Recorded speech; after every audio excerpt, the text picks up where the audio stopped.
বাড়িতে পিকনিকের জন্য তোড়জোড় আয়োজন সবার। আমার 2 ননাস গিয়েছিল বাজার করতে, তো বাজার নিয়ে এসেছে সব কিছু।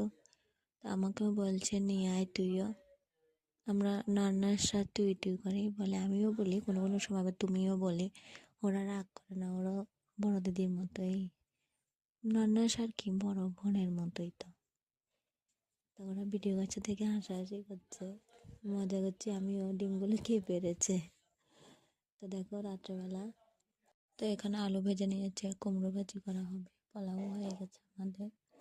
এখন মাংস বসানো হবে, আইটেমে মাংস আছে, আর আছে ডিম কারি, স্যালাড, তারপরে পেঁয়াজ পকোড়া, চিকেন পকোড়া, এগুলোই ছিল। দেখো কীভাবে নাচানাচি হচ্ছে, নাচতে নাচতে সবাই পা ভেঙে নেওয়ার অবস্থা। এত মজা হয়েছে, এত মজা হয়েছে, কি আর বলবো।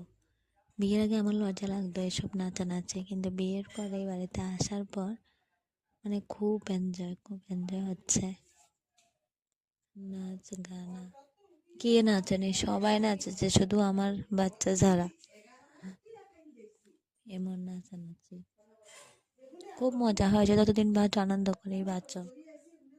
আমরা প্রত্যেকবার এই দিনে পিকনিক করেই, প্রত্যেকবারই।